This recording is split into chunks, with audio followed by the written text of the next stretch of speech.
Hello and welcome back to the Reaper. So we're in our AV-8B and we're going to look at STOL takeoff and landing. So STOL, short takeoff and landing. So it's not the same thing as a VTOL, vertical takeoff and landing. It's somewhere between a vertical takeoff and landing and a conventional takeoff and landing. So we've already done a conventional takeoff and landing video, and that basically we are using the lift mainly generated by the wings in conjunction with a little bit of lift from the nozzles. In this case, with a short takeoff and landing, we're going to be relying mainly on the lift generated by our nozzles rather than the wings, and that's what's going to allow us to take off so quickly and so steeply, and again land with the shortest usage of the runway. So obviously if you wanted absolute shortness of takeoff, you'd use a vertical takeoff and landing, but you can't do that if your plane is heavy with stores. So if your plane was heavy with stores, this type of landing, takeoff and landing is what you want to do if you want to minimize the length of takeoff and landing. So let's get right to it. Our flaps we want to put in the down position. So at the moment they're at 25 degrees, so that's because our nozzles are orientated fairly far back. When our nozzles are orientated down later on in the takeoff, the flaps will also come down further to suit those nozzle positions, giving us the maximum lift possible. Want to ensure our master mode is on VSTOL here. We want to turn on our cooling, our water injection, so up to takeoff. Regards to HUDs, the things we're going to be looking at is the speed, the vertical velocity, our path vector here, our witch's hat here, which is where our aircraft is pointing. I know it's weird that it's pointing down, but that's okay. Our nozzle position here and our flap position here. We want to make sure that our nose wheel steering is turned off. So our nose wheel steering is there. That would be on, that would be off. And we can tell it's off because we've got car start steering here. So what we're going to do is hold on the wheel brake and we're going to spool our engine up, which will register here as R, until basically it starts creeping forward. So we're going to spool as far as we can before the wheel brakes give out. Then we're going to release the wheel brakes and then spool up to 100%. We can go slightly higher than 100%, but for this video we're going to go to 100%. Then when we've reached 125 knots indicated here, we're going to essentially not really touch our control stick, but what we are going to do is move our nozzles back with the nozzle control axis to 50 degrees. That will be shown there, and on our analog gauge there, the flaps will also come down automatically there. That will give us a huge amount of lift and will basically shoot straight up really quickly. At that point, to get optimum climb, we want to get our witch's hat with some back stick, with some aft stick, up to 2 pointers. I'll probably pause it at that point to show the optimal climb pointers. As soon as we've got some decent vertical velocity, we're going to put our gear in with the G key to eliminate drag as soon as possible. Once we're airborne, we're going to start changing our flaps and our nozzle positions, but I will show you once we're airborne. So with that, let's get rolling. Wheel brakes held on, start spooling. Obviously make sure your parking brake is off, but if you're at this point you would already have your parking brake off, so it's going to be about 80. Once she starts creeping forward, wheel brake off up to 100%. A little bit of rudder input to get us centered. Watch the speed now and get ready to pull those nozzles back. 125 nozzles back to 50. I'm just going to pause it there. You can see our idle climb. We've got 2 chevrons there, and we're going to put our witch's hat between them for the idle climb. It's going to get us basically as high as we can, as quick as we can without stalling. Okay, that's fine. Now, what you can see is that we've basically topped out in terms of speed. That's because this is as fast as we can go in our STOL setup, i.e. with our maximum flaps and our nozzles down. So what we're going to start doing is eking the nozzles backwards. So we're going to, now we've got plenty of height. Oh, sorry, I forgot to put the gear up. Gear up.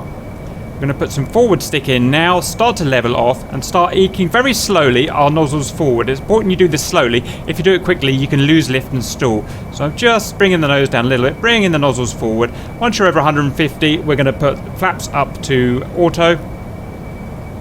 Keep bringing the nozzles forward. Once you're over 200, slam the nozzles forward to 0, retrim, and we're a normal flight now. Over to nav mode.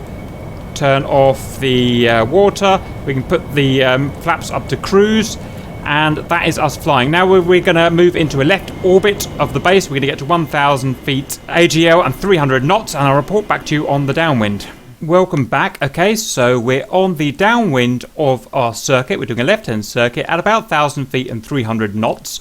So what this means is that whenever we come into a final landing approach on an airfield in good condition, visibility conditions like this, is we'll be coming in from a circuit, which means we'll be coming in from a base leg turn into the final approach.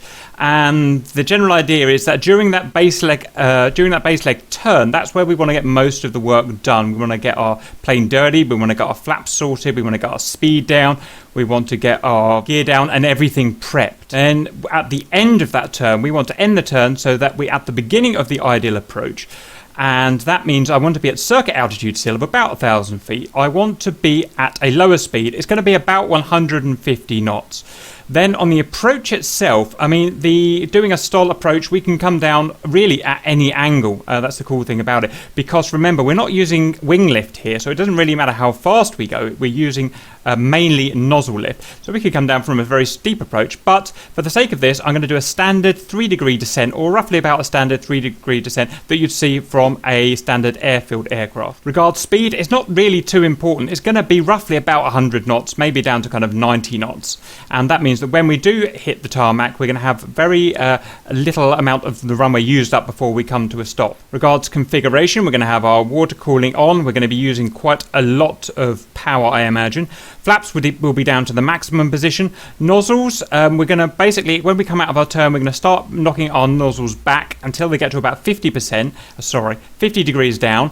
And then we are going to do the rest of the final approach with the 50 degrees down nozzles, and with that the flaps will come down to maximum 62, generating the maximum lift possible. When we strike down on the runway, first of all we want to cushion the blow when we touch the runway, so we're going to feather the plane, but not with the up and down stick that we'd usually do in a normal plane. Instead we're going to keep the stick pretty much level, and we're going to keep our aircraft aimed at about 3 or 4 degrees above horizon, which we'll see with our witch's hat in a bit. And we're going to keep our path vector here roughly at the edge of the runway, threshold of the runway where we want to land. Once we hit the runway, we're going to slam our nozzles forward to 99 degrees and power up, not too much, about 60% of power, and this will help with the braking process. Right, so we can start setting ourselves up now. So unpause. We can get our V-STOL mode engaged now for the right HUD symbology. We can get our water in preparation. Water down, turn to landing.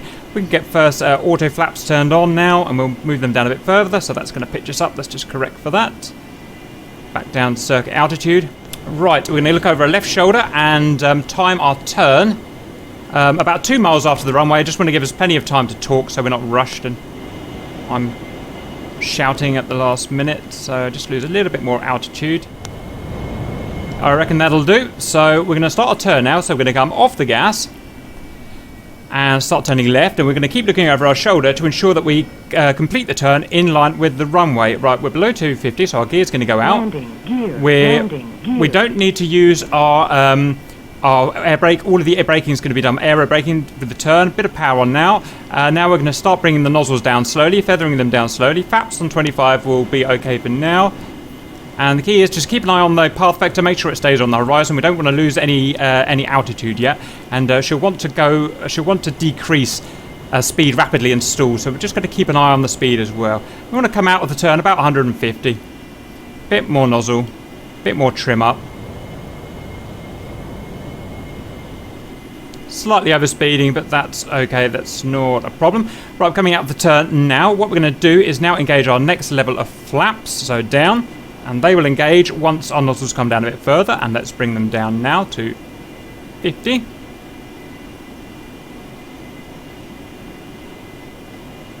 Down come the flaps. Right, big change in dynamics now. So now what we want to do is just continue as we are, a small amount of power. Just double checking our gear and everything's down. Yes, it is. Now the next thing we want to do, I'm just going to pause it because it's easy, is get our path vector there, maneuver so that the path vector there is on the edge of the runway. Ideally, once we get down to speed of about 100 knots, so maybe a bit less, our witch's hat, which is where our aircraft is essentially pointing just above the horizon, about 3 degrees or something like that. We're going to be looking at our sink rate, which is going to be here, our vertical velocity. Just keep an eye on it here, but there's not much to worry about as long as we've got this here on the threshold of the runway, and we know we're doing about a 3-degree descent.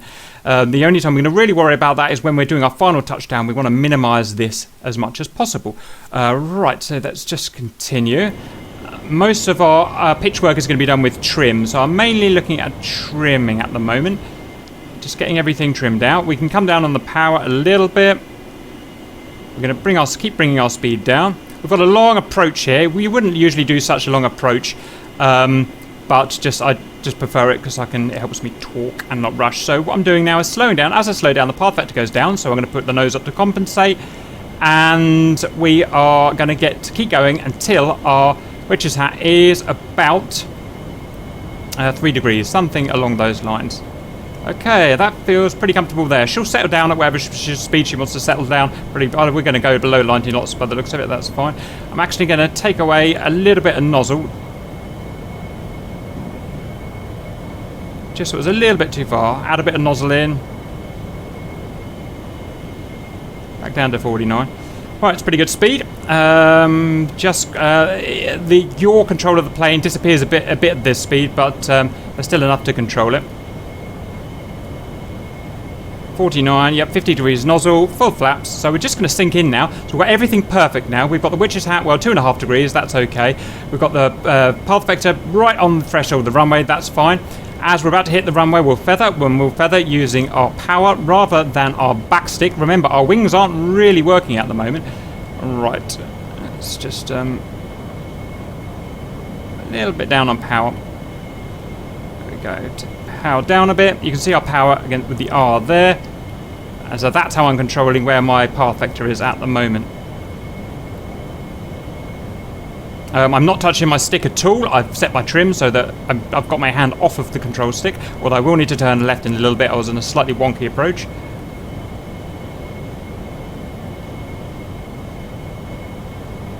A little bit more power. Straighten out in a second. So our vertical velocity is 350 feet per minute. So I'm about to add more power in a minute to arrest that just at the last minute. Not too early. So I'm going to start adding power now. About to 100 feet per minute would be lovely.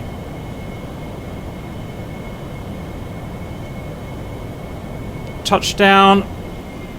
Throttle to 99 degrees. Power up to about 80%. As long as we don't go above 100%, we won't take off. And sorry, wheel brake as well. I completely forgot wheel brake.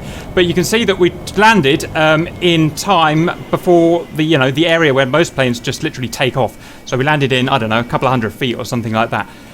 Right, hope I included everything there. That was the STOL landing, the short takeoff and landing. Use it when you basically haven't got any room to take off with, or on roads or makeshift runways or whatever. Okay, I hope that helps, and I'll see you later.